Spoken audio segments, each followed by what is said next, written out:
Rise up!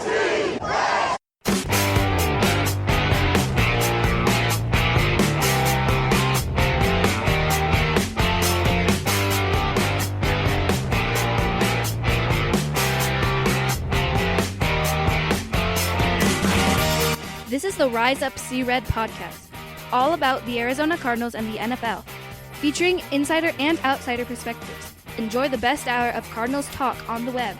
Now here are your hosts, Jess Root and Seth Cox.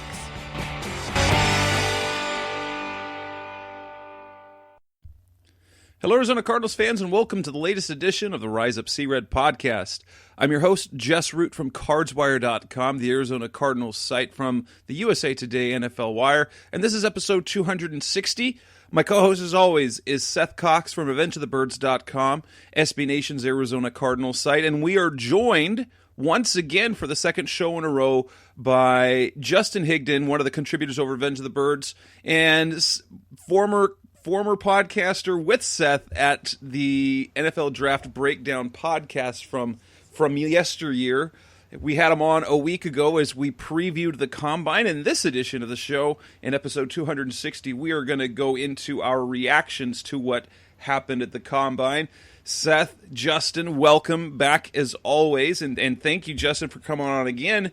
As well, we had a little bit newer format with the Combine. Primetime stuff, teams got to talk to fewer players, and overall, I mean, there was a lot of intrigue, and some positions stood out, others did not. Let's just go jumping off right here to start off, Seth. Initial reactions overall to the format and to what you thought of the draft of the Combine class as a whole. I mean, the format's fine for people like me that work and can't watch it at their office because their coworkers in the room at the same time. But for the rest of the of us, I'm sure people prefer to be able to stream it on their phone or at work without anybody being aware that it's happening more than they like to have to try to fight their kids and wife to come home and watch the NFL Combine, which really means nothing to anybody outside of football nerds. So, I mean, I don't mind it. I got to watch a little more than I normally do in sense of it being live, but I didn't, it didn't make it a huge difference to me. I will say, like, the overall testing results seem to negatively be affected by the timing, but is that the reason, or is it just more the class? That could be. What about you, Justin? What were your overall thoughts on the format, the timing? It's like, I will admit fully to the audience, I've been covering the Cardinals for nearly a decade, and when it comes, and I've covered the draft and I've covered the Combine, I watch every year almost zero of the actual Combine. I pay attention to it on Twitter, I watch the highlights, and I look at the charts and the results, but I watch, over the course of the year, I watch enough practice between training camp and things where I don't need to see it live. So it didn't really matter when it was, other than the results came to me later as opposed to earlier. But Justin, what were your overall thoughts? I know you were telling us off the year about how you this year got to watch very little of it because prime time is family time, right? Yeah, exactly. It's a hard sell to get your wife and your 4-year-old daughter and your 18-month-old daughter to watch something like that. They're trying to watch My Little Pony, or maybe my wife wants to watch Better Call Saul or something like that. So I just couldn't catch much of it. I usually don't watch a ton because some of the workouts fall on a weekday, but I do. In the past, I've always caught the receivers, quarterbacks. At least haven't seen them run, the running backs usually. I always, every year, miss the DBs anyway because they had previously been on Mondays. But, I heard a lot of complaints about the primetime format, not just from viewers, but from people who were there in attendance, and they were kind of echoing the sentiments they were hearing from like NFL people too. So I don't think it was very popular with anyone. Like Seth said, it seems to have affected some of the testing, but I have my doubts on that. I mean, you had a high percentage of guys really struggle in the agility drills, but you had some other guys who did a fantastic job, and I'm just not sold 100%. I need to see more evidence that was the reason. But again, there were complaints not just from the NFL people, but from a lot of agents, and even I even saw a couple threats about people, agents saying they're going to hold their top guys out if this format remained. But I think that's an empty threat, because putting it in prime time, it's going to increase viewership across the board in general, and I don't think they're going to be able to go back from there. Probably. That makes sense. And more and more, I mean, as crazy as it sounds, watching workouts and drills, it makes the fans more familiar with these prospects. I mean, as we talk about some of the players moving forward, how many of the general NFL public knew what a Chase Claypool was? I mean, I will say after now. This is the plug for the site, of course, over at cardswire.com. I did some posts where I did the results of every position group, and so you can go through a gallery of the different players with the different positions and with the results. It felt this year that athletically overall the class was a little slower and a little less. Obviously, there are some great ones, but overall, on the whole, there seemed to be fewer fast guys, like top-end fast, and fewer top-end quick. Just maybe the times were changed, were down a little bit because of the format, but you'd think that athleticism would kind of go past scheduling for the most part, I would think. But in this edition of the show, what we're going to kick off, we've got those reactions out of the way, but we're going to focus on are kind of individual things. We're going to talk about the players who stood out, who did the most good for themselves, who are the players who athletically with the testing of the combine kind of hurt themselves, at least perceptually, as we know that, how draft stock quote-unquote rises and falls isn't nearly as drastic among teams as it is among the public, because teams aren't necessarily ranking players yet.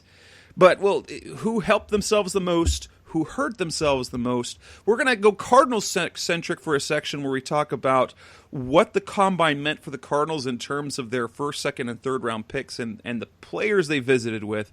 We'll talk about the receivers, the offensive line, running back, and then kind of any of the other positions or players that each of us individually want to talk about. So we'll start off with that. The players who helped themselves the most. Obviously, there were some at the kind of the top end guys who got some of the most press, but there were a whole bunch of players who helped themselves the most. Justin, let's start with you. Who were the guys that stood out to you that helped themselves the most over the course of the week?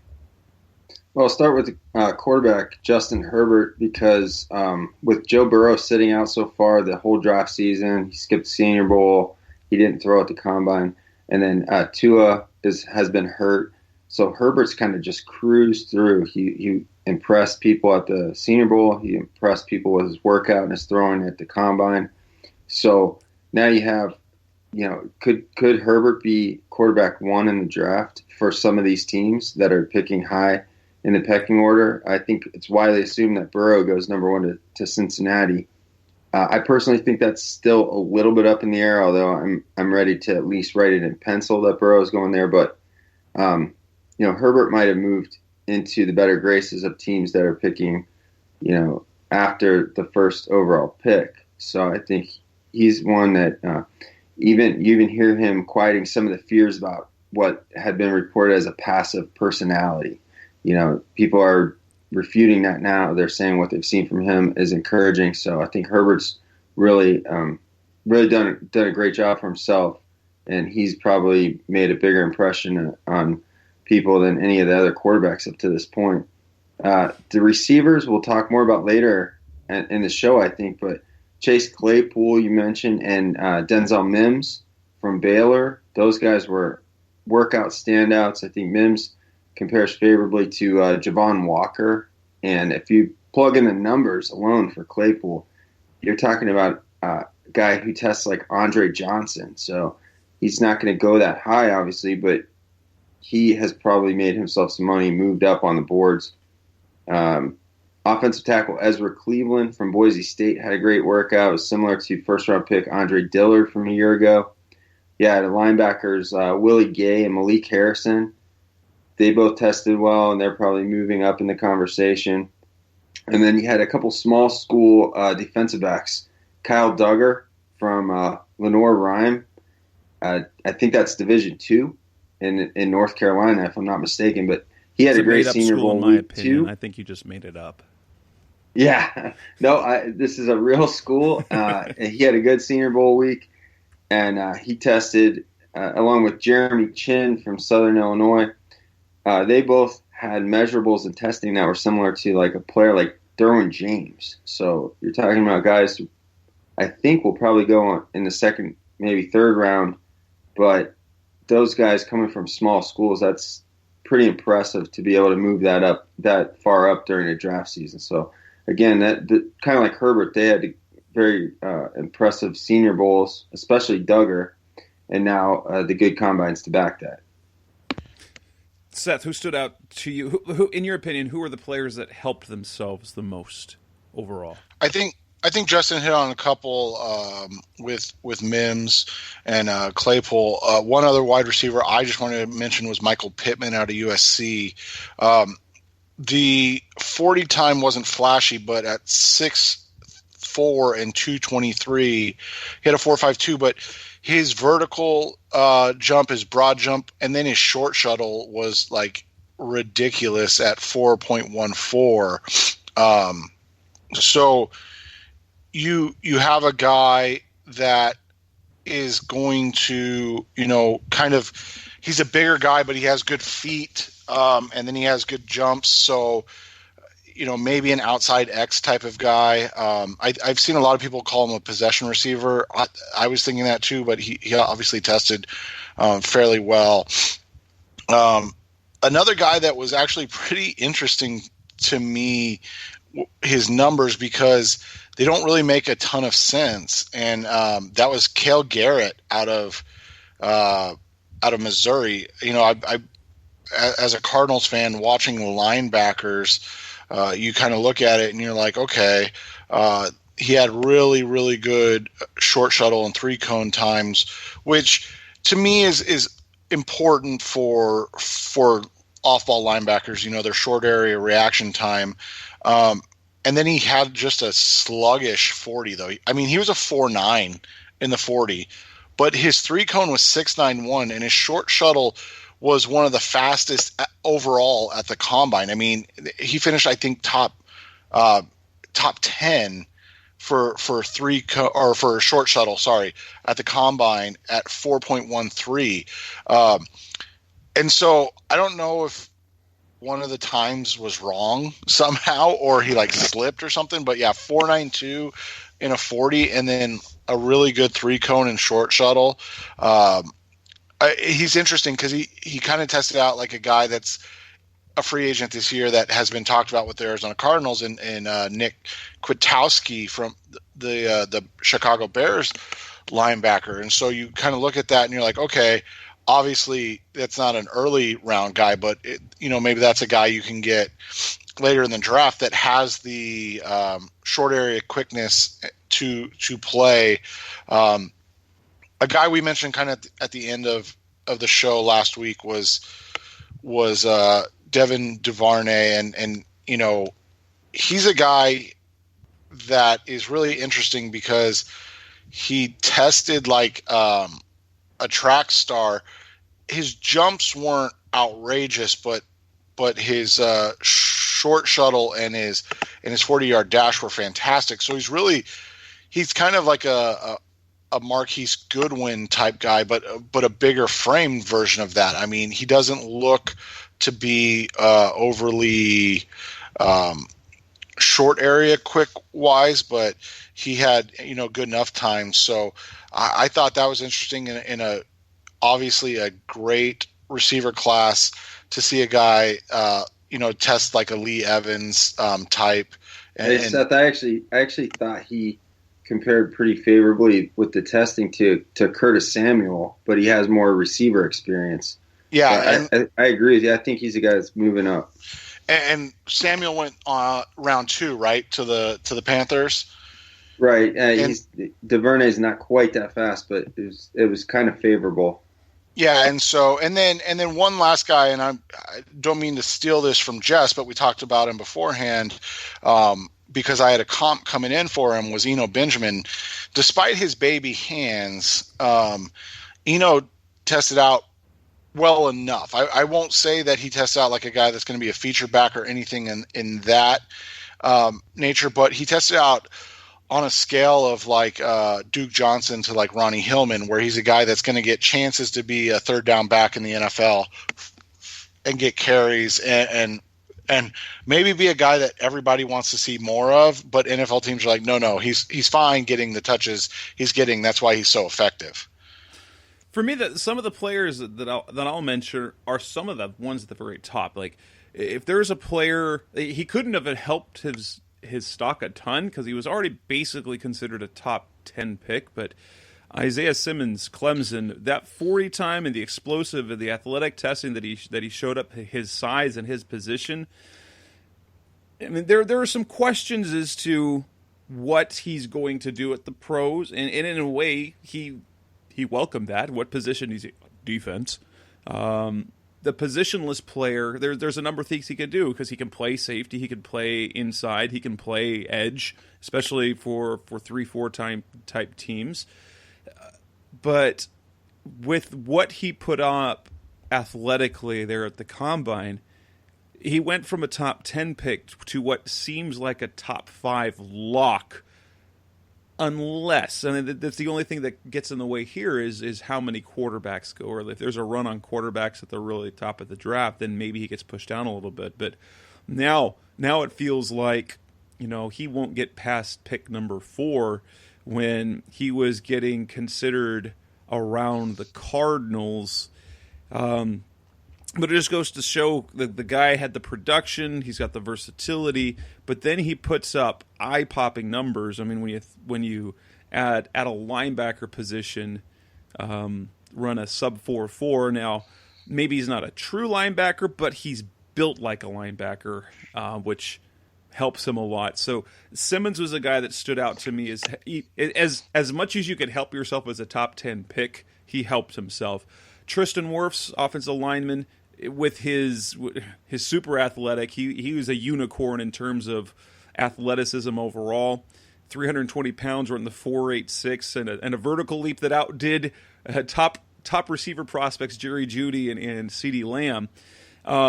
If there was, I know Daniel Jeremiah I talked about has been kind of pounding the table saying that he thinks he'll be an elite guard, but did say that he could put up numbers at the Combine that would put those doubts to rest in it. And I'm guessing with what he is saying is because he's heard it from some teams. If there was any doubt that he was athletic enough to play tackle, he sort of took any doubt away from that. You guys have another take on Mekhi Becton, but I know he caught the eyes with 364 pounds, coming in with a 5.10 on the 40 and the 17% body fat. There were, he took away some of the doubts that some people had. I know Henry Ruggs was already kind of near the top. He's a first-round receiver.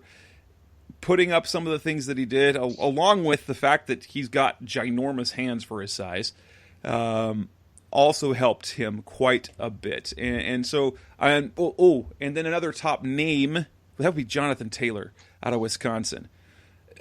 If this were any other draft, if it weren't the state of running backs where you had the 2 Super Bowl teams featuring guys that were undrafted, you'd be talking about in almost any other draft class, Jonathan Taylor with the production he had in college, combined with his size and then the elite speed he put up.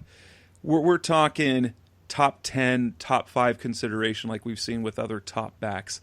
And running the sub 4.4, you'd think would be a lock for the first round, but you don't know it with how the state of the NFL is right now. But if anything else, he cemented himself and should be running back 1 in this class. Yeah, Jess, I did a mock draft on the draftnetwork.com the other day, and I got Jonathan Taylor in the 3rd, and I just don't. There's just no way. I think he's going to go in the first round, maybe early second, like where Nick Chubb went, but 3rd round is just not realistic. I hope they update their boards.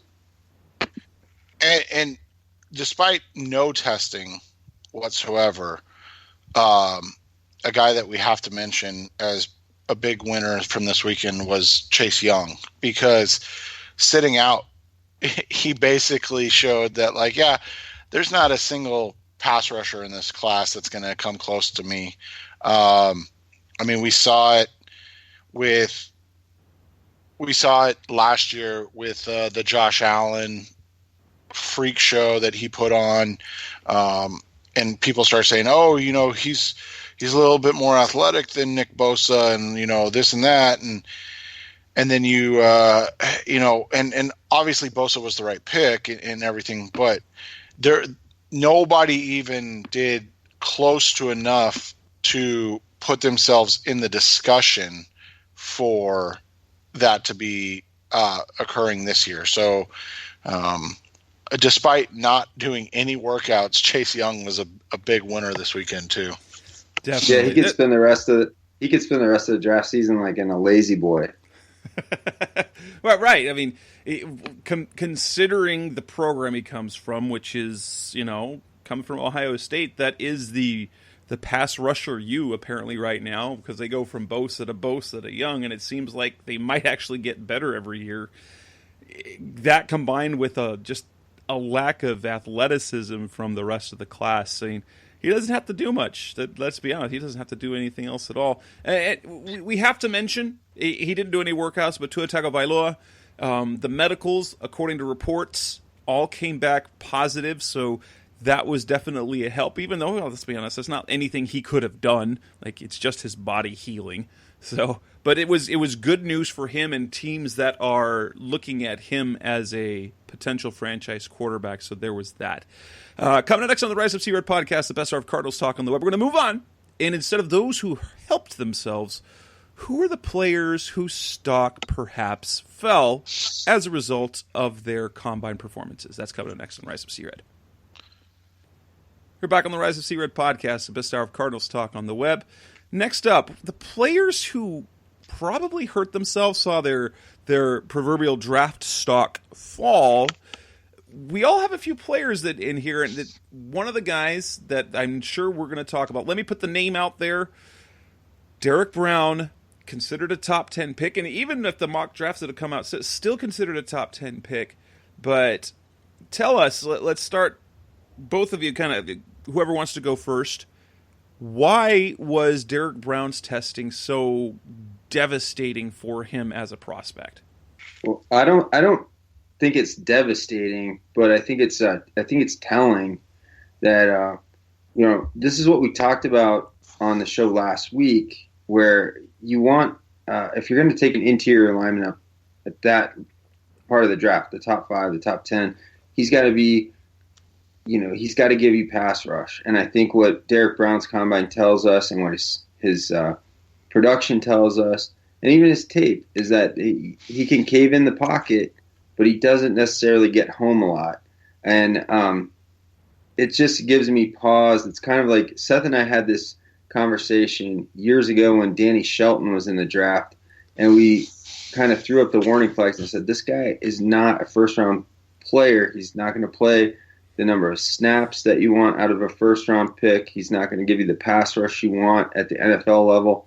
And that ended up being true. I think Derek Brown's a little bit better of player than Danny Shelton was, but I think it's kind of on the same spectrum where you're just talking about a guy who's more of a nose tackle than a pass rusher. He's not Aaron Donald by any means. He's probably not even Quinnen Williams as a pass rusher. So to me, he's completely eliminated himself from top 10 consideration. I could see a team taking him in the back end of the first round or the early second round. I think he's going to go a lot higher than that because people have dug in on their takes on him, and he is still a very good player. So, I mean, I think people are going to take this as bashing him, but it's not. It's just to say he's not the type of prospect that you take in the top 5, in the top 10. Even right after the combine ended for defensive linemen, I saw people say, I'm still firmly on the Derek Brown bandwagon. That's fine. I mean, but you're going to probably look back a few years from now and you're not going to see a guy that's getting 10 sacks a year. You're going to see a guy that's probably getting between 4 to 6 sacks a year in the best case scenario. Yeah, Brown was a guy that, I thought was a kind of a guy that his workouts became worrisome because it was what you didn't want to see. It was a guy that kind of lacks the explosiveness at the next level to be a consistent sack guy. Now, that doesn't mean he's going to be bad. In fact, Justin and I have a really good comp that we like about him, and that's in Linval Joseph, who's, a multi-time Pro Bowl type of guy, but Linval's career high in sacks is 4.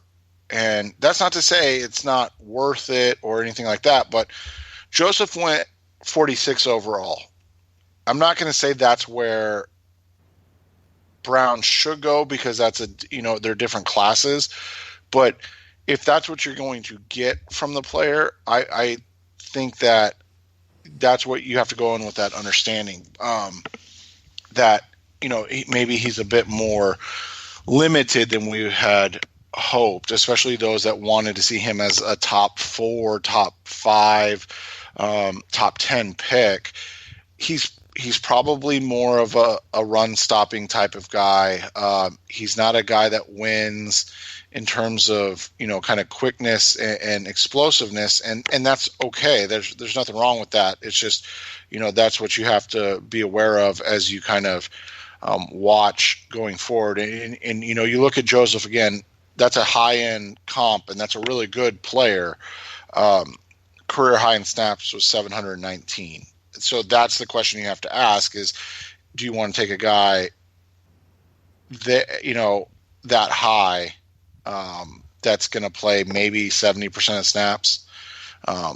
So that's the biggest thing. Another guy staying along the defensive line that I thought didn't do quite what everybody was hoping, and that was AJ Epinesa from Iowa. And again, another guy, 6'5", 275, and he didn't test as well as everybody had hoped. It wasn't quite as bad as Brown's 3-cone, but at his size, 6'5", 275, you wonder if he can put on enough weight to overcome that. You look at a guy last year that the Arizona Cardinals drafted, Zach Allen, at 6'4", 280, and he put up better numbers almost everywhere but the 40. Actually, he beat him in the 40 too. So, that's where the question's going to come is, and he went in the 3rd round. So is AJ a guy that you take in the 1st round? Because he was getting top 15 conversation. Now he seems to be more in the general area of the second or lower part of the 1st or early 2nd round. And when you look at that, it probably lines up in terms of where he should get drafted overall. I'm sorry. What's interesting about Epinesa is I've seen people backing off, their early season takes on him. where he was consistently being slotted in the first round, early first round, and people see his numbers. And like Seth said, for Cardinals fans, you already have a guy like this on your team, and now the pundits are kind of backing off on him. The draftniks are kind of hedging their bets. But with Brown, you're not seeing that as much, even though, this is a guy who really, if you look at, I know Seth and I used to take a lot of flack because we sometimes bring high school numbers into the equation, and those don't always, translate. But with Brown, he came in about 4 pounds different from NFL Combine to like Nike, the opening when he was in high school, and his numbers are pretty much the same across the board. So it really, if you looked at that, and if you looked at his body type and how much he's changed, it really shouldn't have been surprising that he was going to test like that. For me, there was a player that he didn't do poorly, but it was disappointing that he didn't do better.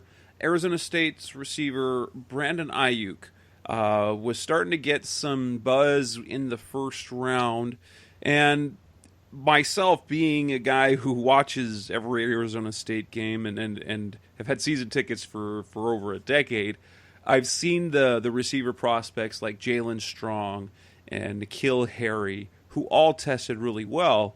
And then watching the play of Ayuk, he looked, and I was certain of this, that he would be even faster than those guys. I was almost expecting something in the really low 4.4s and high 4.3s, just from what I thought. But when he put up a 4.50, he had the vertical, but it in terms of first round buzz, I think it kind of took him completely out of that conversation. So in a way, he didn't help himself. He hurt himself a little bit because, from my perspective, I thought he had higher end speed than he showed. We'll have to wait and see what happens at the pro day, but I think his combine performance hurt him a little bit simply because his stock seemed to be rising. I mean, he's a guy that Daniel Jeremiah is all over, and I do like the potential that he has. I expected him to test faster than he did. Yeah, and Ayuk is one of those guys that you look at, and he passed the eye test, but he probably ends up being closer to like a Nate Burleson type, who had a really nice career. I mean, a long career, but we were maybe like you said, maybe expecting a little more, and sometimes when you expect that, that's you put that on a player and they're just not there. I mean, and Burleson had a 1,000-yard season in his career, and he had numerous 600+ yard seasons, and he played for 10 years in the NFL. So, 11. So it's not like he's a bad comp to be in that same realm from an athletic testing standpoint. It's just, Ayuk was a good punt returner, and that's where Burleson kind of made hay in the NFL and why he stuck around so long. So you look at it, that it kind of makes sense. But to your point, he was drafted in the early third round. I would say with the way the combine worked out, that you'd probably see Ayuk in that late second, early third, because like you said, the way that the receivers tested.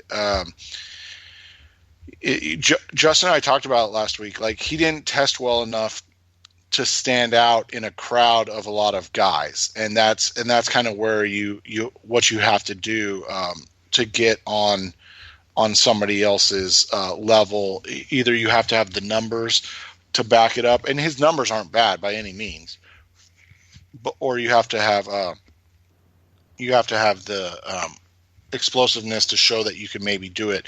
Somebody that we didn't mention yet, but like a Donovan Peoples-Jones, who ran just 0.02 of a second faster, but at 6'2" and 212, and then, oh, by the way, like, set the world on fire with his jumps.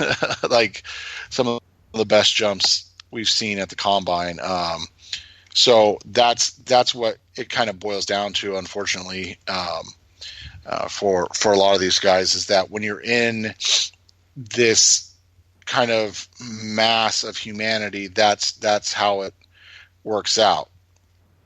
Got a question on a player like LSU cornerback Christian Fulton. His 40 time was fine. His vertical's fine. His broad jump's fine. His three cone's pretty dang good. But then his shuttle, 4.36. What are we to think of that? Was it just a bad drill? Or are there other concerns that come with that athletically with Fulton, who's I've seen mocked kind of in the middle of as high as the middle of the first round? With Fulton, I think most of his numbers were pretty solid across the board. I mean, the three cone time was in the average range. The short shuttle is a little below average for a corner, but I'm not sure that's really too alarming for an outside corner. I like his game, and I think he was getting some run as a day one pick, but I never really thought he was.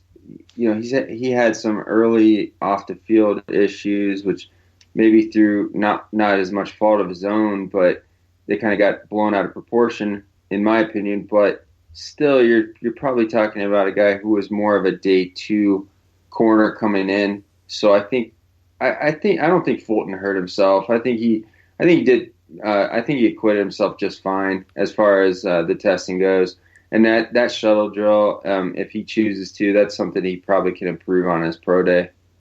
Yeah, I mean, he tested similar to former first-round pick Darqueze Dennard, and that's kind of where he would – it makes sense. I mean, from a size standpoint, he's bigger than Dennard by a little bit, not by a whole bunch. But you look at it and – if Dennard, I mean, you can make the Bengals joke if you want, but like if Dennard went in the first round, maybe Fulton does too. Because I mean, their skill set is similar too. They're both physical players. They're both kind of scrappy guys, so that would make sense.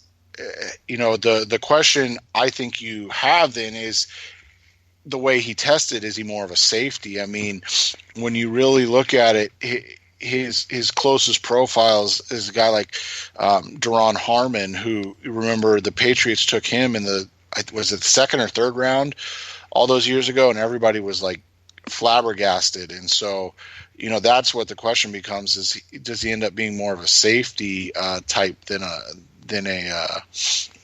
corner?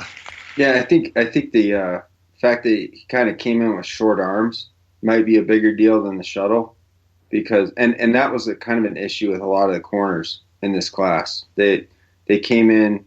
In Fulton's case, he's like 5'11 and a half, but then he's got sub 31-inch arms. So we know NFL teams like a corner with around 31 or better. Some of those teams knock out corners that are below 32-inch arms. I think Seattle famously targets corners that have 32-inch arms or longer. So, he's probably not on the board as a corner for some of these teams. But again, I think that the way he came in and his play on the field the last couple of years, I think he's done enough. I think scouts would have liked to see him at the Senior Bowl, but I think he's probably in that day two area. Any other players in particular that stood out as to didn't really help themselves? Yeah, I want to mention Laviska Shenault and Zach Moss, because they both came in and they ran what I think a lot of people consider disappointing 40s. And then in Chenault's case, you find out that he has to have a surgery. I think he had a core muscle injury or maybe sports hernia, something like that, where he's going to have surgery and miss like 4 to 6 weeks. So he's probably not – I don't know if we're going to see a pro day from Shenault where he could try and improve on those numbers. And this guy was billed as a freak athlete by his coaching staff and by Bruce Feldman. He obviously didn't show that. Moss, in my opinion, ran about what you kind of would expect from him, but at 4.65, that's borderline for a running back. So I know Pro Football Focus, I think, had him as their running back one, or at least Pro Football Focus Mike had him as running back one. I don't think that's realistic. I think Moss is a better player than David Montgomery, but I get David Montgomery vibes as far as where the Draftniks had him ranked. I think they had him ranked too high, and now he settles back into that probably late day 2, early day 3 area. I still think Moss is a player who, if he's healthy, he can end up being a starting running back for a few years in the NFL. But it's not a guy that I would put in the upper echelon when you look at the way these other backs tested. Moss really reminds me of Terrence West from a couple years ago. Yeah, Terrence West. I think I was talking to Emery Hunt, and I think he mentioned Monty Ball, and I thought that was kind of rough. But Ball, I thought would have been a better player if he hadn't run into some troubles off the field. But when I looked at comparable numbers to what Zach Moss tested, I came up with Reuben Drones, and that's a player who did become a starter for a couple of years, put up some nice numbers for a couple of years, but he wasn't a long-term solution for anyone. That's kind of where I see Moss. I think I still like him. I think he's a pretty good running back, but I think Moss is like a player that the running backs don't matter crowd look at, and they kind of like project that onto all running backs. All right, we'll move on from there. Coming up next to the Rise of C-Red podcast, best hour of Cardinals talk on the web. We'll turn Cardinal-centric and kind of talk about what the Combine meant for what the Cardinals could do in the first, second, and third rounds, and talk a little bit about the players they visited with. That's kind of next in Rise of C-Red. We're back on the Rise of C-Red podcast, best hour of Cardinals talk on the web. Let's go Cardinal-centric now. We're talking Cardinals and the Combine. What did you, as I look at how the Combine played out, it feels like, at least for now, what felt like was going to be the trend, where tackle or receivers kind of the way to go, because the two defensive players that were kind of connected to the Cardinals at 8, Isaiah Simmons and Derek Brown, Simmons appears to have taken himself out of consideration for the Cardinals simply because he's going to get taken ahead of time. And then Brown, if probably, even though right now he's still technically in the mix, probably took himself out of consideration with the testing, driving him down a little bit on what the Cardinals would do. In addition to frankly, some of the good numbers that were put up by guys like offensive lineman like Tristan Wirfs and Jedrick Wills, and some who might like Mekhi Becton, and the fact that receivers like Jerry Jeudy and CeeDee Lamb performed more or less what you would have expected them to do. So then it comes down to tackle or receiver, because it's probably not going to be defense unless somebody falls that's unexpected, and it's probably not going to be another. I think, and in terms of the talent, it doesn't, where they're sitting in the draft and the players that are available, it kind of seems inevitable at that point, doesn't it, Seth?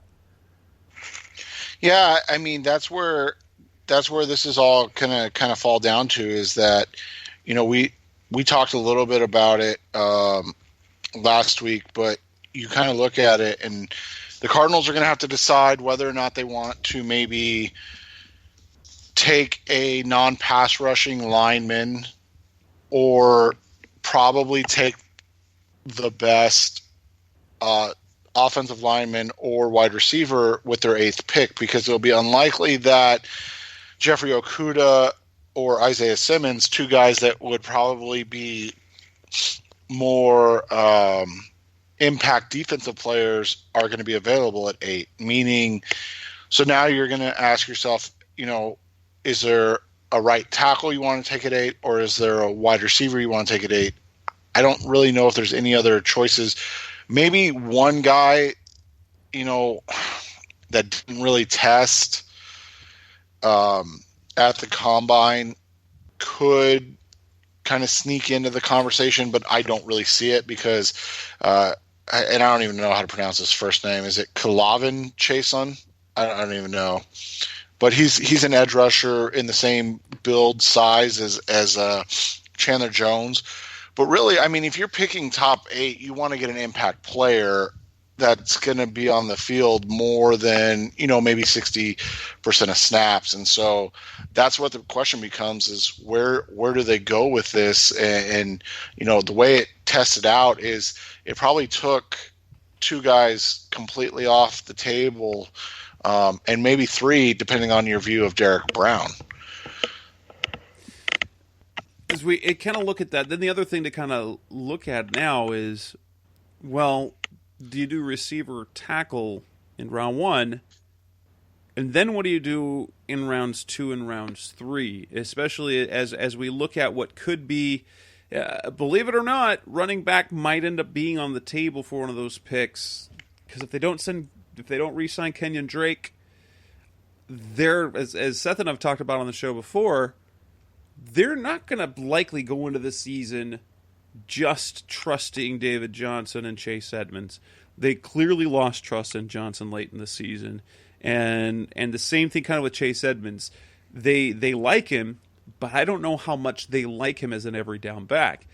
And, you look at, apparently there is interest. If there's one player at the position the Cardinals have kind of zeroed in on right now, it is Zach Moss, who they spoke to at the Combine.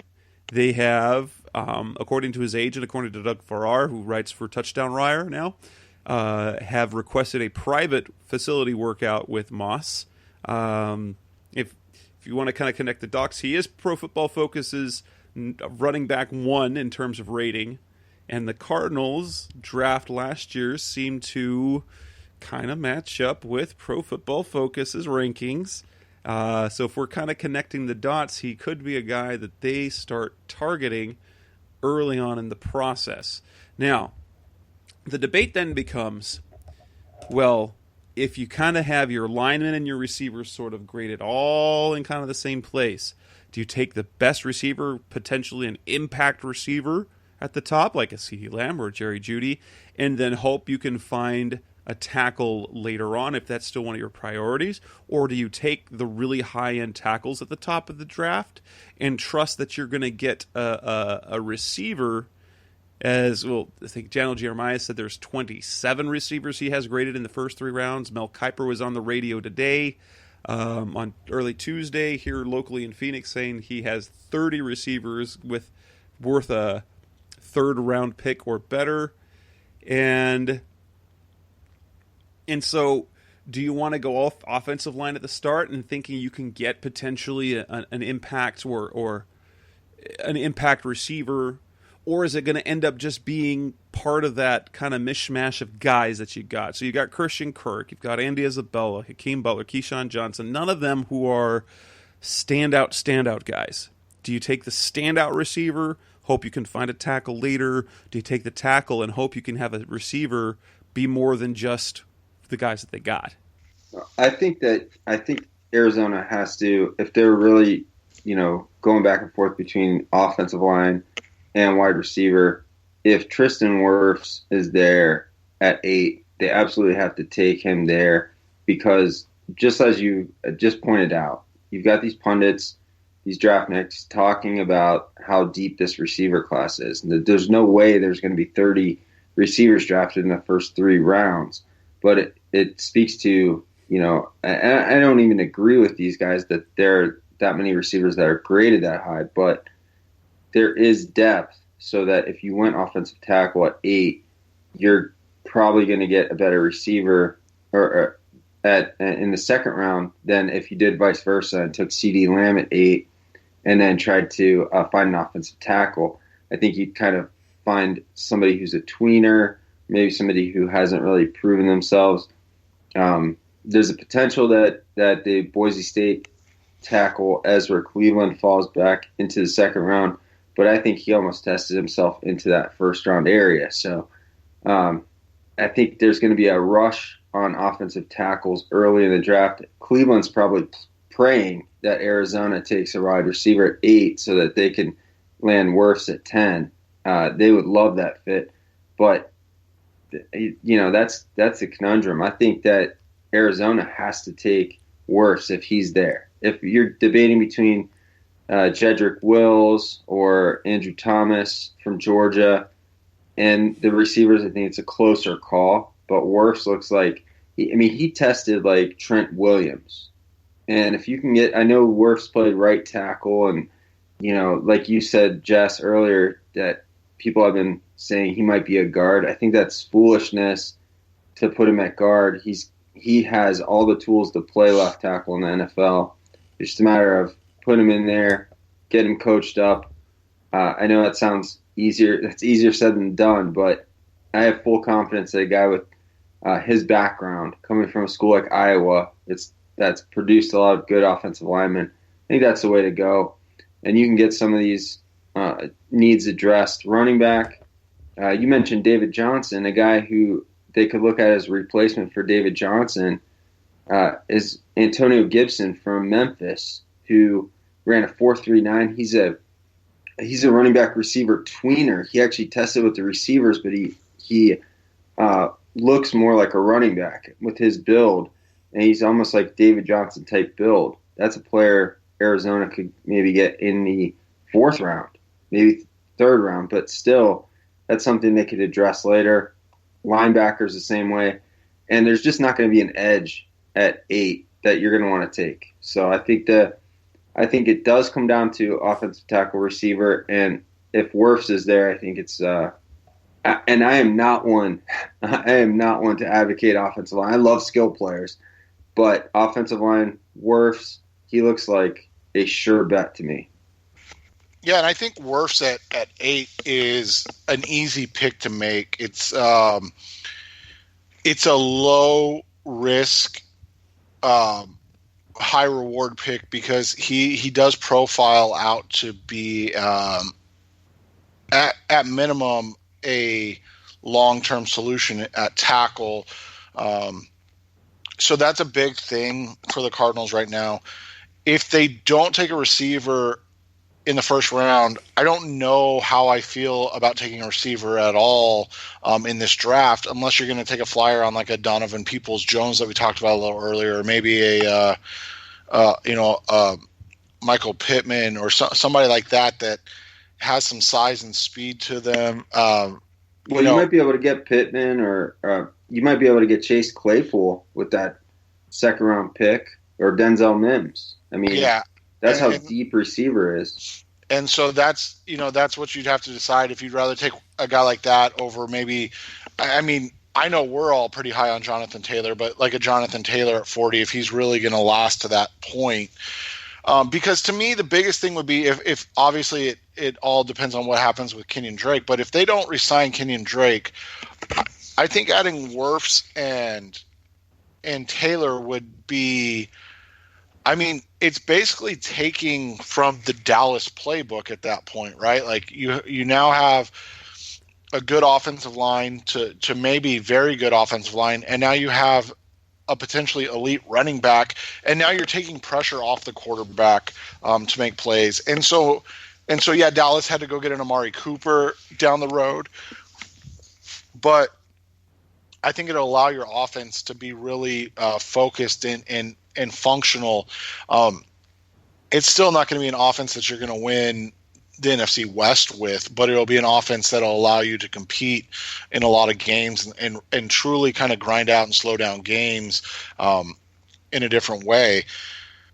Outside of that, I mean, you mentioned Mims and Claypool. What do you think? And it's not a position that gets talked a lot about, but what do you think of the tight end position, especially the kid from Missouri that tested so well in round 3, Justin? This tight end class is not great. Round 3 is probably where I would start investigating the tight ends, but you've got a lot of guys from my standpoint that kind of look like H-back types. Maybe even fullback / H-back types. The guy I liked a lot on tape was Harrison Bryant from Florida Atlantic, but he does look like that H-back type of tight end, and I still think he's a good player, and I would like him on my team. But how early do you have to take him? I think the Purdue tight end Bryson Hopkins, he tested very well, but there are some questions about his hands. He was really productive. I think you could look at him in the 3rd round or 4th round. The one guy that's kind of intriguing to me was the Virginia Tech tight end Dalton Keene. I believe he was a quarterback recruit that converted to tight end. Those guys are always interesting. And then Keene, he wasn't super productive in college. They really didn't use him a lot, but he tested a lot like TJ Hawkinson last year, who was everybody's darling, a guy who ends up getting picked in the top 10. So I actually think you get Keene after the third round.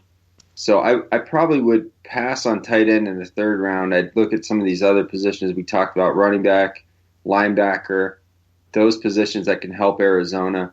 And then you can probably get a tight end later, especially because it's not going to be a huge part of the offense as far as targets go.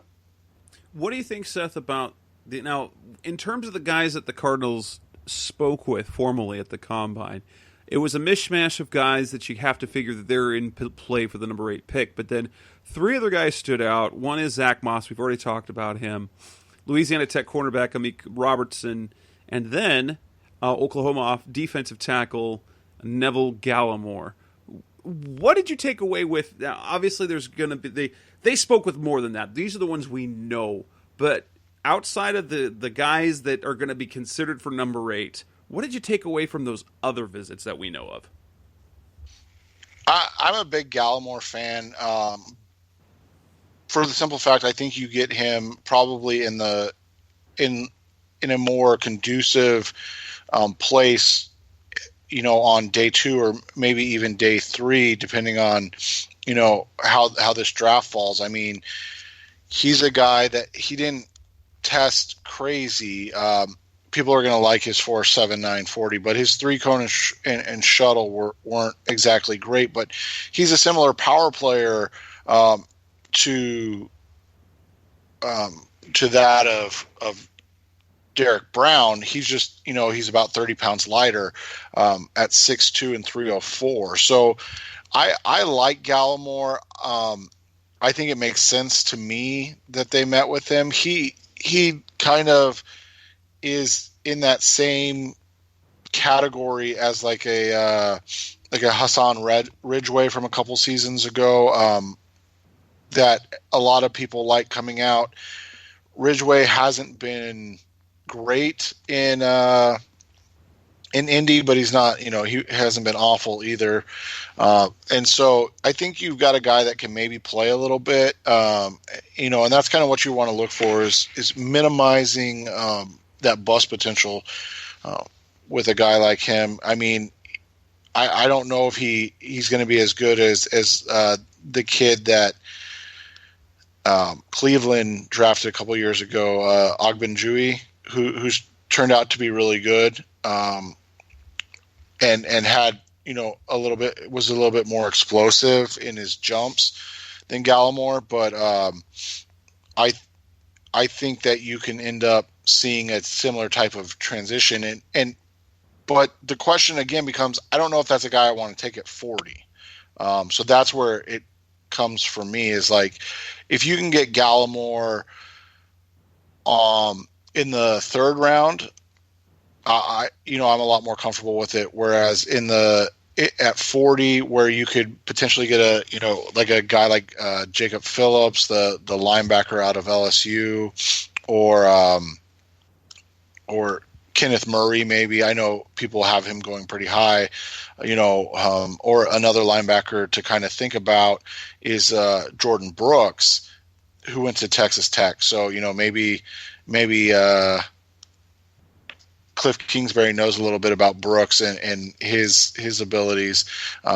Then I'm a little, higher on that than I would be maybe Gallimore at 40. If you're talking strictly kind of defense. Coming up next on the Rise Up See Red podcast, the best hour of Cardinals talk on the web. We're going to come back and start talking about more position centric.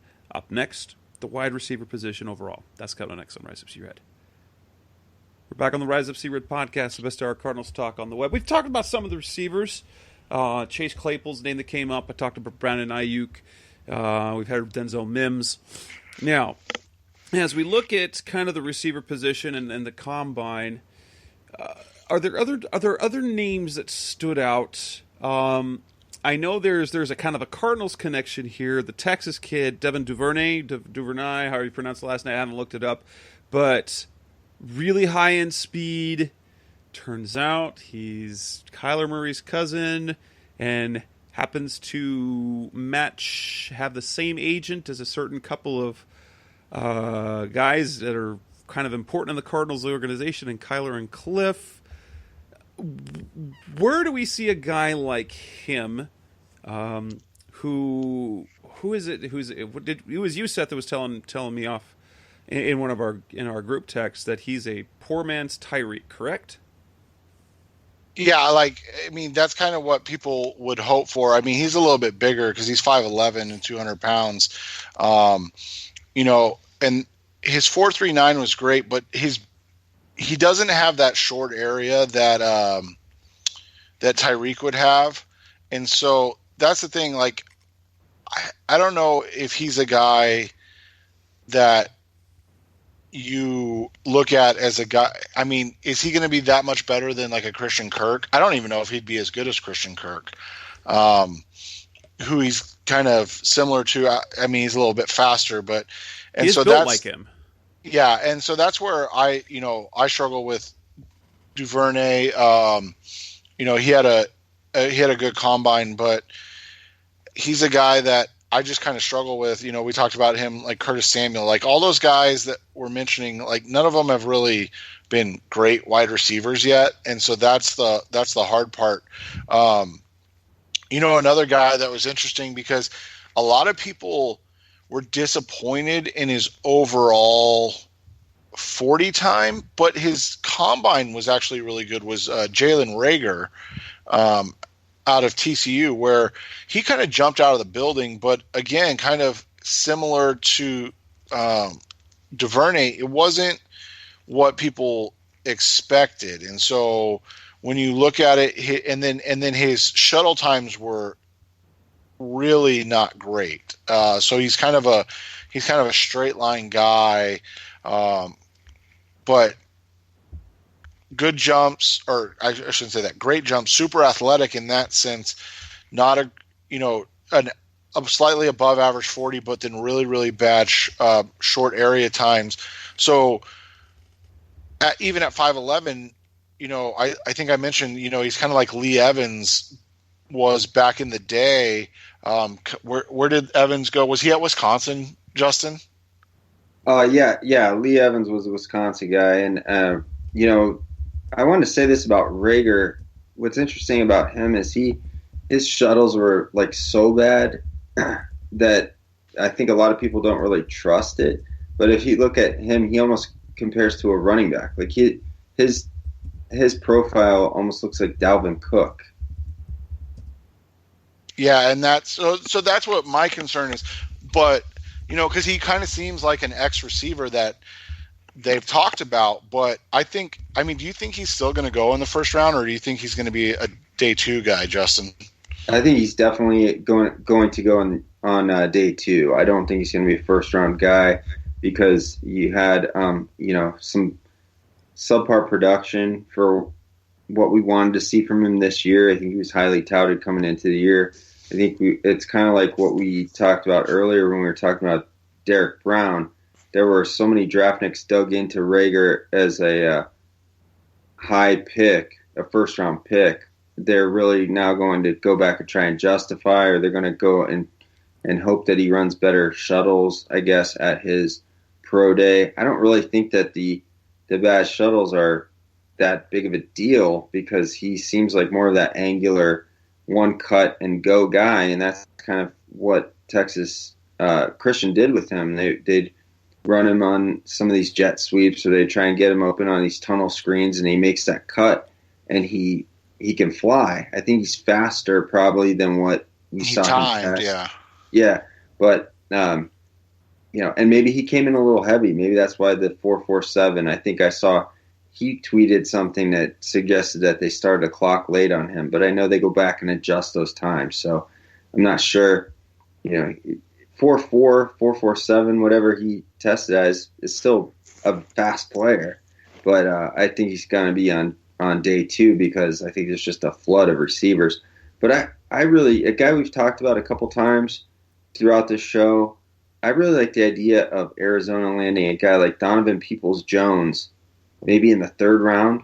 Maybe I don't think he's going to get traction enough to get up into that high second round area.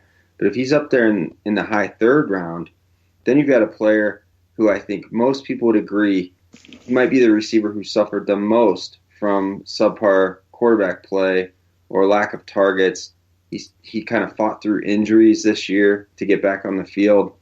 And I think Peoples-Jones is one of those players that I would take a bet on that he's going to outproduce what he showed in college. What would you guys think of a guy like Justin Jefferson? The way he tested, there's actually a little bit of connection because he's coached by Jerry Sullivan, who's on the Cardinals staff. Some people like it. Mocks have him late first round, so he's probably not making it all the way to the second. But if the Cardinals wanted to move back, get picks, I'm not a big fan of that. But what do you think about Jefferson as a prospect, in particular as the type of receiver he is? The Cardinals need someone on the outside. They already have a million slot-type players, and even a guy like Andy Isabel, they're trying to make a slot player who wasn't a slot player. But what do you say of that Jefferson at LSU?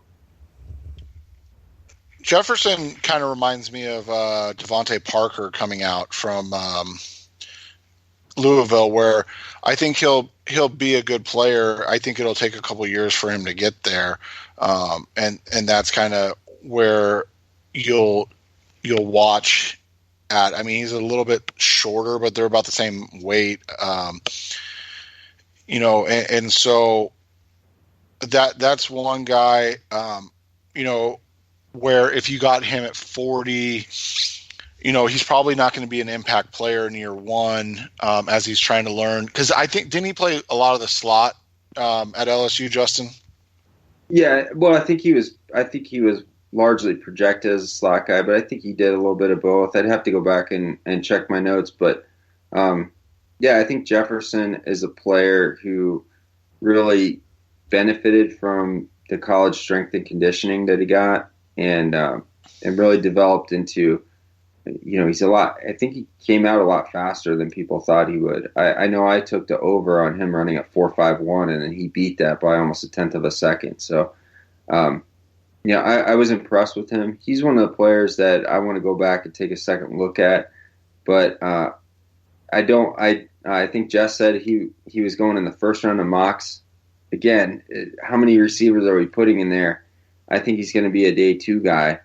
And if you can get him in that spot in that third round, that's going to be fantastic because, he's obviously very productive. He had over 100 catches last year on a team that had Jamar Chase, who was probably the best receiver in college football last year as a true sophomore. So I like Jefferson a lot. I'm not buying him as a first round talent, but he does. I do think he can play outside in the NFL. Hey, Justin, I wanted to ask you I know we've mentioned Denzel Mims a couple times, but what do you think of the comparison to Chris Godwin? I think Mims is a little bit taller, right? He's a little bit taller than Godwin. Yeah, a couple inches, yeah. Yeah, I can kind of see that similarity because you can see on the tape that they both kind of excelled with those back shoulder throws and the body adjustments to the ball in the air, not necessarily catching the best thrown balls, but still being able to haul them in. But I think he actually, Mims came out faster. And, Godwin turned out to be a great player, and they got him, in the second round, if I'm not mistaken. So Mims, I think, has actually moved into the first-round conversation. If 4 or 5 receivers go in the first round, as we're seeing projected, I think Mims might slide into the late first round. But I really like him. I liked him a lot before the Combine. I think he tested better than I thought he would, and probably better than a lot of people did. And he's one of the only people, when we talked earlier in the show about how these guys were complaining about the time of day and their poor agility testing, Mims had a great agility score. So I think he's really made himself, and he also had a great Senior Bowl. So he's really made himself some money in this draft season. So if you're going, if you're Arizona and you're talking about Mims, your target is second round for him. Then let's move on to the next grid. Coming up next on the Rise of Secret podcast, about our Cardinals talk on the web. We're going to talk about the offensive line. Where does it go after those those 5 prospects? That's coming up next on Rise Up See Red. We're back on the Rise Up See Red podcast, the best hour of Cardinals talk on the web. Offensive line is now the talk. It's considered, obviously, it's so far, the receiver class is thought of highly. The offensive line class is top heavy. In Todd McShay's, I think it was Todd McShay's mock draft that came out on early Tuesday, that he had 5 tackles going in the first 10. Now, outside of Becton, outside of Wirfs and Andrew Thomas and Jedrick Wills, who is there available? We've talked a little bit about Ezra Cleveland. Who are the prospects that are available? Who's got a little bit of potential to develop into something?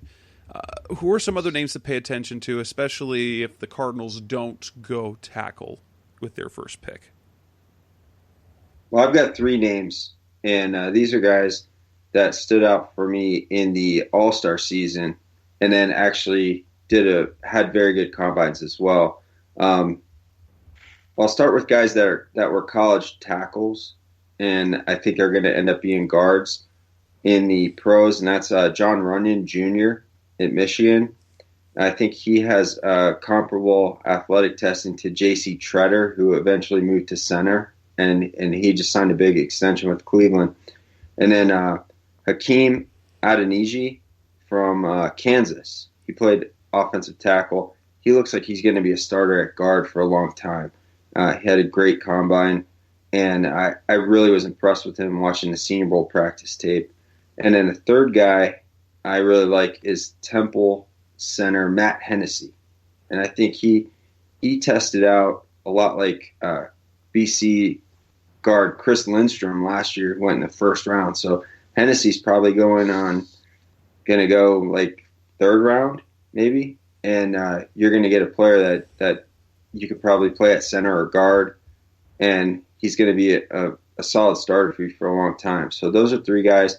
I think you got 2 guys who you could possibly try at tackle, maybe ultimately move to guard, and then a third guy who's going to be a center or guard. Yeah, I think all 3 of those guys are guys I wrote down. Hennessy is a guy I really like, but I don't know how many more centers the Cardinals can take. But I'll stay with the center. Cesar Ruiz out of Michigan is another guy. He's an interior offensive lineman.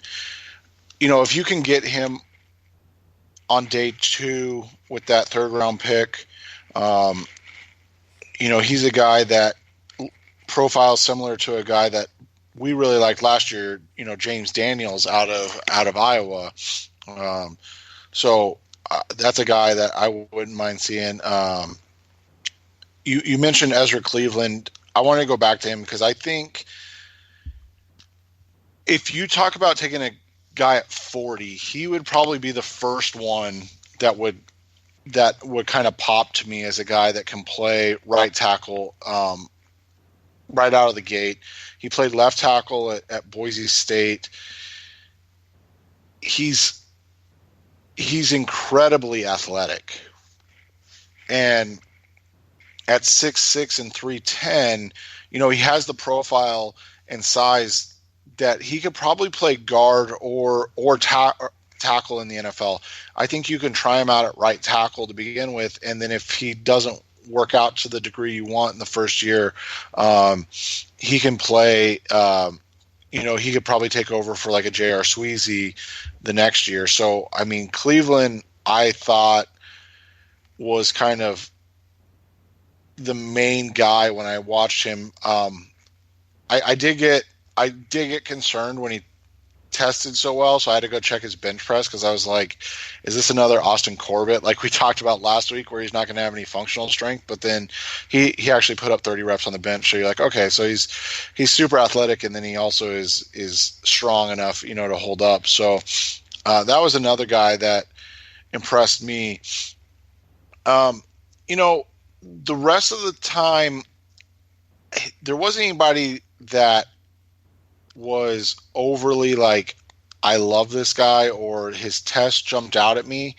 But there was one guy that had been talked about, and I've seen even mocked in the first round on the other side that kind of concerned me, and that was Isaiah Wilson out of Georgia.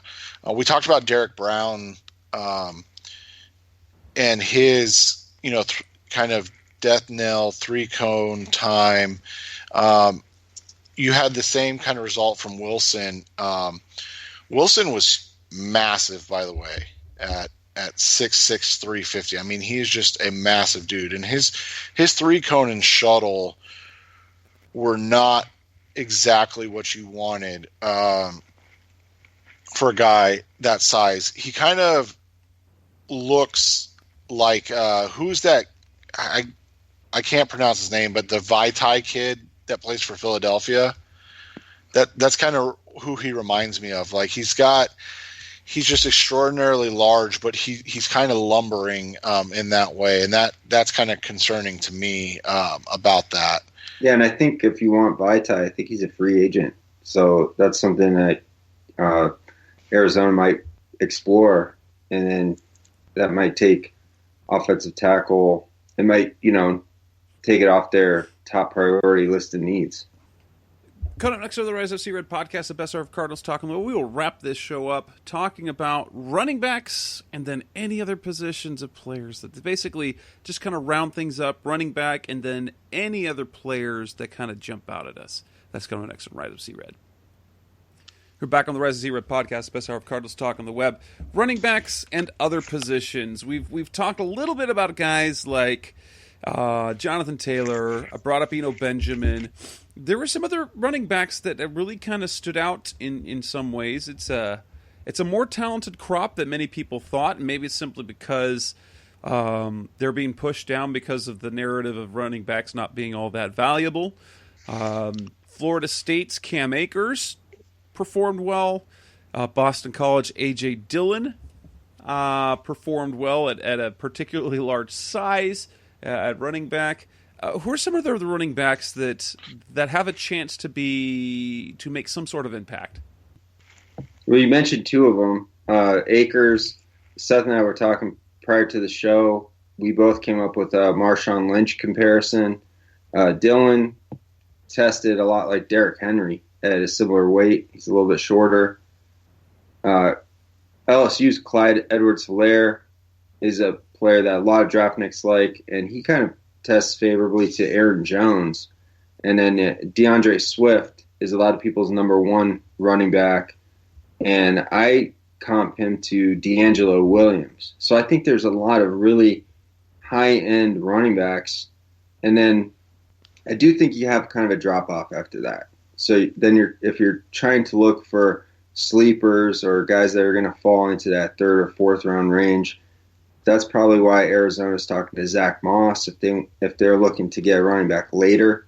I think Josh Kelly from UCLA had a great Senior Bowl. He was the best Senior Bowl all-around running back that I saw, and he's probably going to be there on day 3.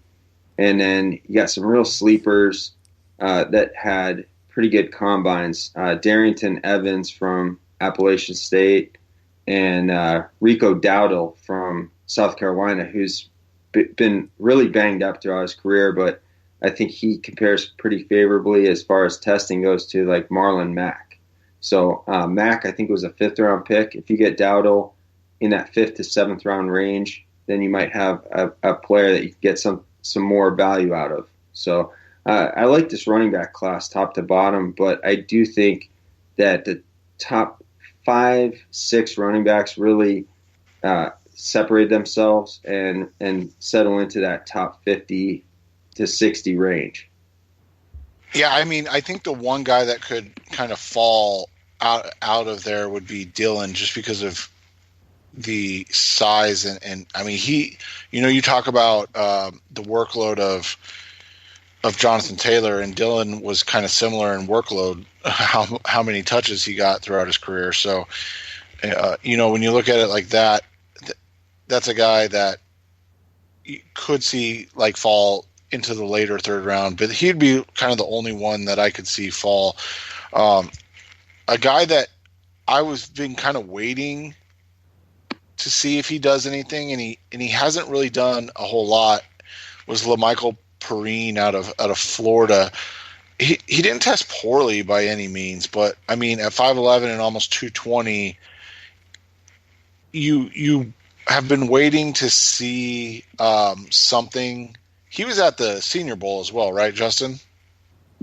Yeah, and actually he got good reviews from the Senior Bowl, but he's kind of a player who's kind of shared the load throughout his career, and like you said, his testing is kind of middle of the road. So you're talking about a day 3 running back with Perrine, and he's a solid player. But I wanted to go back to just briefly touch on Dylan. I think I think what you said is true.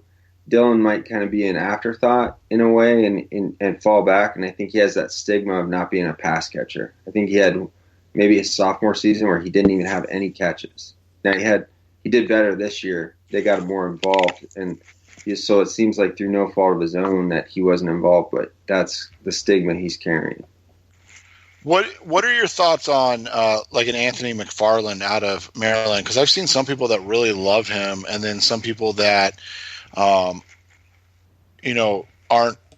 big fans of his because he hasn't been able to stay healthy at all really in college. And 5'8" and 208, he's not real. And I mean, he had a great 40 time for a running back, but that was really it, right?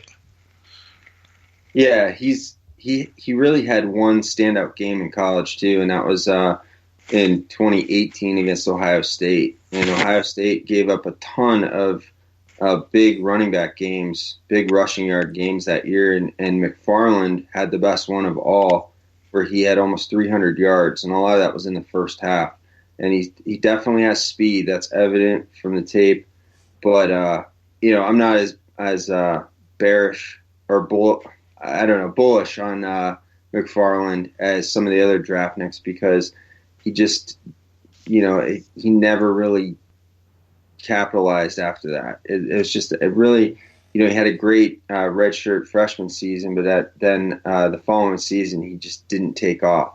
Part of that was being on a really bad team. He shared the running back load with lesser players, but he just didn't take that next step. So I think he's going to be available later. I see him being put in the really early in some of these dynasty football rankings, because he is the type of player that dynasty fantasy football players like because of the speed and the athletic profile. But I'm not super high on him. I think he's going to be like a late day 3 guy. And I should say one thing I want to clarify is, because it's still floating out there, he's not Booger McFarland's son. He is a different Anthony McFarland's son.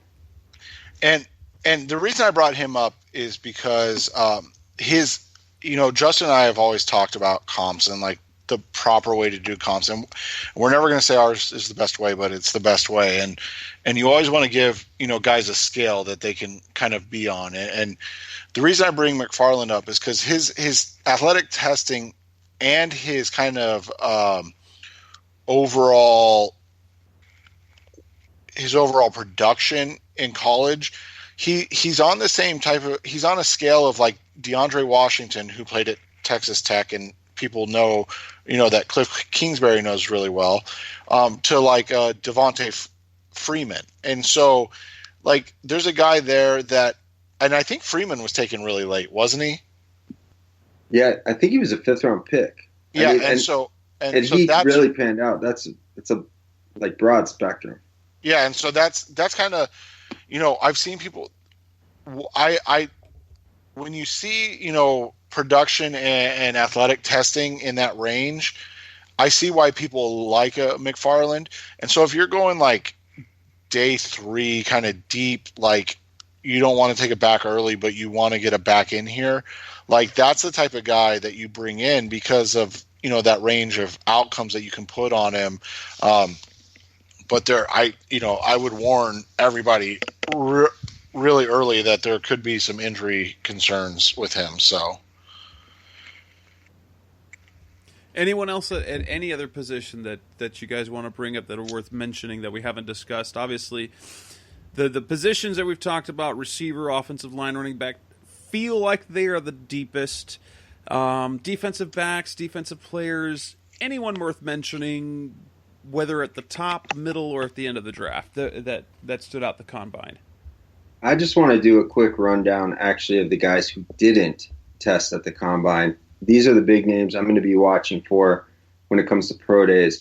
I think I mischaracterized this guy as a smaller, like, interior lineman, but he's actually one of the bigger interior linemen and could be the guy people want Derek Brown to be, and that's Javon Kinlaw. He shined at the Senior Bowl for the first couple of days and then had to drop out. It'll be interesting to see if Kinlaw tests. Then you have wide receiver Brian Edwards from South Carolina. I think he has a broken foot. I don't know what his plans are, but I think he's going to try and get back and have a pro day late in the game. J.K. Dobbins only did the bench at the combine. That was personal choice. You have Tyler Johnson, a receiver from Minnesota, who he skipped out on the Shrine game and the combine workouts. He's aiming for his pro day. You have receiver Van Jefferson from Florida, who was a big Senior Bowl riser and then didn't test at the combine. Ben Barch, an offensive lineman from Division III, I think St. Joseph's, and I think that's in Minnesota. He's St. John's. So he didn't test at the combine. The big story about him was the protein shake he drank to gain a ton of weight after coming in as a tight end. And then, of course, Joe Burrow, the top quarterback on most people's board, he still hasn't thrown for anybody. He's always been eyeballing his pro day. Of course, if he's the de facto number one pick, there's really not much for Joe Burrow to do. Yeah, and I just want to say, we talked about this a little bit last week, but if Okuda's on the board at 8, I don't think that there's any way, barring Isaiah Simmons to be there, that you can pass on Okuda. He didn't run as fast as everybody had hoped. Some people were even saying in the high 4.3s, but if you look at this corner class, he's clearly the guy. And like Chase Young, they don't really have much to prove. So if Okuda ends up being available at 8, all the conversations about tackles and wide receivers and everything else, to me, should go out the window, because as we've seen with every other corner outside of Patrick Peterson, finding cornerbacks is nearly impossible in the NFL. And so, if you want to go back to the Seattle Seahawks method when they had, Richard Sherman and Brandon Browner, that's not a bad thing to do. And Okuda, along with Peterson, and obviously last year's second-round pick Byron Murphy, I think that gives you a formidable long-term secondary that you can, really hang your hat on. And so that's the one thing I would say coming out of this is, like, if you just look at the two positions, pass rusher and corner, those are like the two shallowest positions. I think we can all agree that it's between slim and none of the Cardinals getting a chance to draft Chase Young, and it should be the same with Okuda. But if those mocks that we're seeing now are accurate, where the Cardinals are passing on Okuda for like a Derek Brown or even a Tristan Wirfs. I mean, Wirfs is a little more palatable, but I can't even imagine those are close to accurate. And I was banging the table earlier for Wirfs if he's there at 8, but that was assuming Okuda was gone, because I completely agree with you. If Okuda's there at 8, that's a guy I would take over Wirfs. It'd be a closer call than some of these other ones, but Okuda should be a top 3 to 5 pick in this draft. And with that, we will end this edition of the Rise Up Sea Red podcast, episode 260. That wraps up our Combine talk. A big thanks to Justin Higdon, who joins us for the second week in a row. Seth Cox and I will be back next week. It'll be a later show. It'll be a later in the week show, as we will do our free agency preview, as we are right there. We're just a couple of weeks away from the rumors and the money to be thrown around, and we'll see what's coming up then. So until next week, that's Justin Higdon joining us for the second week in a row. That's Seth Cox, and I'm Jess Root. Thanks for listening always. We will be back again in a little more. Thanks for listening to the latest edition of the Rise Up, See Red podcast. Listen to previous episodes and subscribe to the show on Apple Podcasts, Stitcher Radio, Audioboom, or many other podcast platforms so shows are delivered directly to your mobile device. Please give the show a 5-star rating and always support the sponsors who support the show. We'll be back soon for the best hour of Cardinals talk on the web. Rise up, Red Sea, be Red, See Red, and of course, Rise Up, See Red.